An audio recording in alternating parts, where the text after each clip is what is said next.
Bonjour à tous, ici Kadi Florian. Dans cette vidéo, nous allons faire une expérience pratique de connexion de cette machine à un point d'accès au routeur Wi-Fi. En l'occurrence, nous allons nous connecter à un modem de la marque Huawei, fourni généralement par un opérateur de télécom lorsque nous avons la fibre optique à la maison. Comment nous allons faire donc? Actuellement, la machine est déjà en mode avion. Donc, pour nous connecter à ce Wi-Fi, nous allons sortir du mode avion et nous allons constater que, bon, vu que ce n'est pas la première fois que nous connectons à ce routeur Wi-Fi, la machine va directement redétecter le module Wi-Fi et se connecter automatiquement à ce module Wi-Fi. Par contre, vu que nous n'avons pas de connexion Internet à ce module Wi-Fi, au niveau de ce réseau, ça va marquer pas d'accès Internet. Et voilà le Wi-Fi en question. Il se nomme Wireless 4G. Lorsque nous sommes connectés à un réseau Wi-Fi de ce type, actuellement, pour nos expériences, nous souhaiterons déjà savoir, lorsque nous connectons à un réseau Wi-Fi, comment accéder à notre modem ou à notre module et présenter dans cette vidéo quelques interfaces ou quelques onglets de façon à ce que dans les prochaines vidéos, nous allons aller plus en profondeur pour une prise en main de configuration plus classique ou plus globale. Première des choses, nous allons vérifier euh, nos paramètres de configuration dans ipconfig.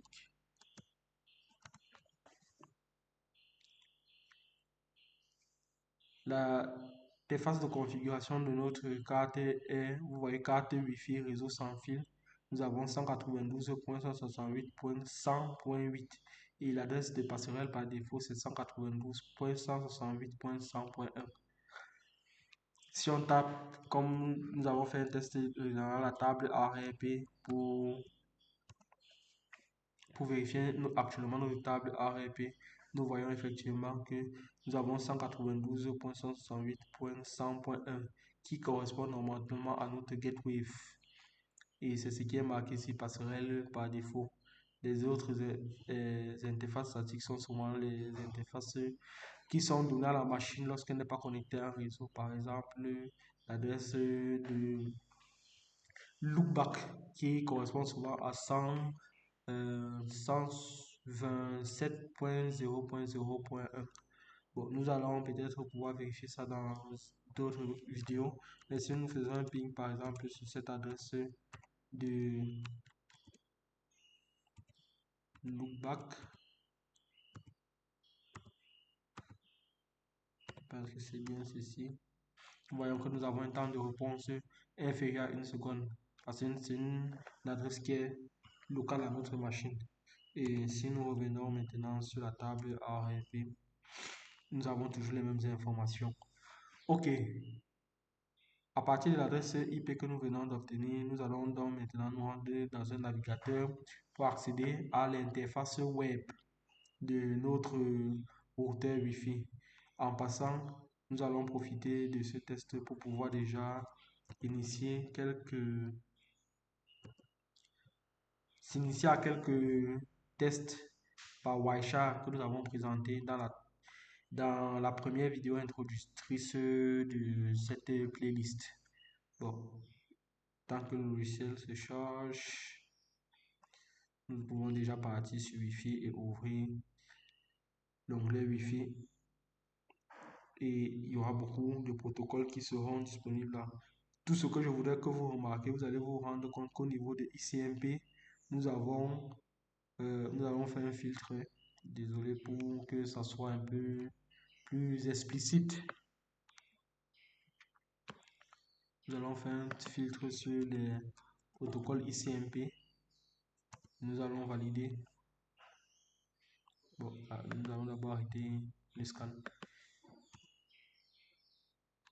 ICMP. Nous nous rendons compte que dans le protocole ICMP, nous avons que deux adresses IP qui sont disponibles. L'adresse IP de Gateway 192.168.100.1 et l'adresse IP locale 192.168.100.8. qui est l'adresse de cette machine. Donc, vous voyez qu'au niveau effectivement de ICMP, nous n'avons que deux adresses. Dans ce réseau actuellement, nous ne sommes que, il n'y a que deux machines, à savoir l'adresse interface Wi-Fi et l'adresse interface Wi-Fi de l'ordinateur sur lequel nous sommes en train de travailler. Donc, c'est pour ça que c'est limité à ces deux adresses IP.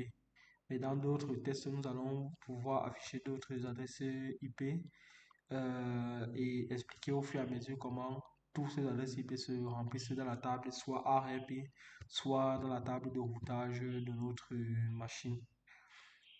Ok, nous continuons. Donc, nous allons prendre par défaut le navigateur fourni par Microsoft Edge, et dans la table d'adresse, dans la barre de recherche, nous allons taper l'adresse IP effectivement que nous souhaitons, sur laquelle nous souhaiterons travailler 192.168.100.1. Espace et nous validons. L'espace ici il est nécessaire dans le sens où si vous ne tapez pas d'espace, il va vouloir plutôt faire une recherche sur Google. Et vu que nous ne sommes pas connectés à Internet, il risque de nous afficher une page de nos formes. Donc, c'est juste pour des précautions de ce type. Bon, les configurations, généralement, c'est écrit sur le modem. Donc, lorsque vous avez un modem à main, vous regardez juste les configurations par défaut. Si le modem est toujours ouvert, normalement, ça devrait passer d'un coup.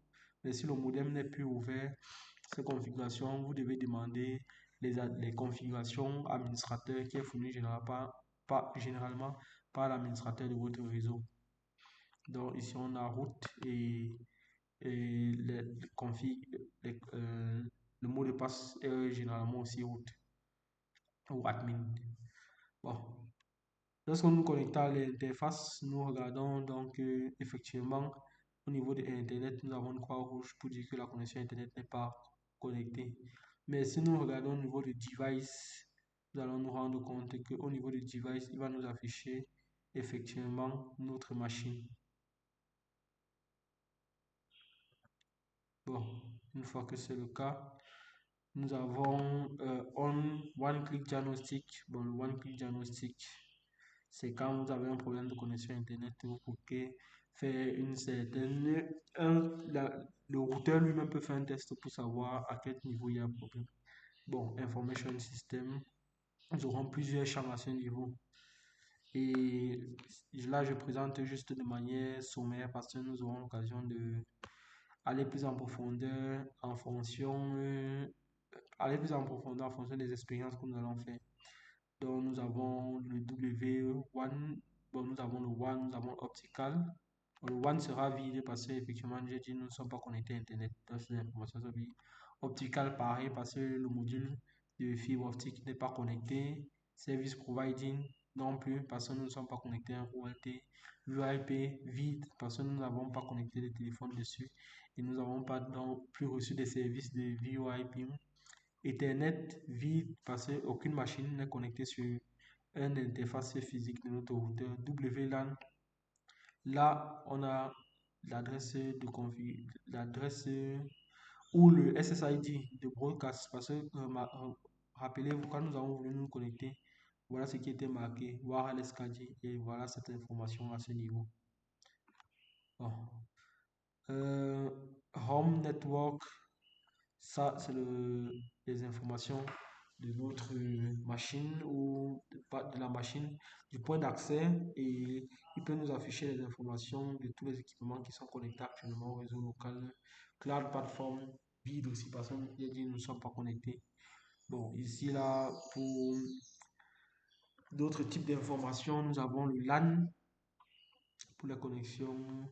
On va partir sur le DHCP server. On voit effectivement qu'il est bien activé et que les adresses IP doivent commencer avec l'adresse IP 192.168.100.2. Voilà la première adresse IP de notre réseau aura cette adresse et la dernière adresse IP aura celle-ci. Le LAS, c'est un jour. Donc après une journée entière, elle doit soit redemander une nouvelle adresse IP, soit renouveler son bail pour l'adresse IP qu'il a obtenue. DHCP IPv6 non configuré au niveau de la sécurité. Nous avons le MAC filtering, le Wi-Fi MAC filtering parental, contrôle parental, comment définir les blacklists, c'est-à-dire comment faire qu'une machine ne puisse pas se connecter à notre réseau, même s'il a le mot de passe et le nom du Wi-Fi, comment le faire sortir du réseau, des paramètres Device Access Control pour pouvoir par exemple définir qui est capable de faire quoi sur l'interface Wi-Fi. Bon, nous avons le forward rule, c'est-à-dire comment il gère le réseau interne, par exemple IPv4, port mapping. On peut binder, donc c'est-à-dire lier une adresse IP bien à un port bien précis, ce qui fait que chaque fois que cette machine va se connecter sur ce port ou sur cette adresse IP, il aura une information bien précise. Si ce n'est pas le cas, par exemple, c'est le cas dans des structures en termes de sécurité. Si une machine autre que la machine qui a l'habitude de se connecter sur un port RJ45 particulier, il ne pourra pas se connecter au réseau internet de la compagnie parce qu'il y aura déjà ce qu'on appelle un port binding. Bon, euh, port trigger, ça c'est dans les structures, par exemple, lorsque vous voulez démarrer quelque chose ou peut-être vous démarrer une exécution, vous pouvez faire ce qu'on appelle un port trigger.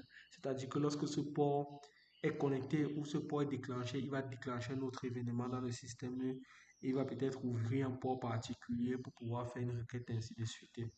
Bon, au niveau des applications, nous avons le DNS. DNS, nous avons les media sharing puisque nous pouvons partager certaines ressources. Et WLAN, c'est le réseau local. Nous avons deux technologies sur ce type d'appareil. Nous avons la technologie 2.4 GHz pour la technologie conventionnelle que nous avons l'habitude d'utiliser.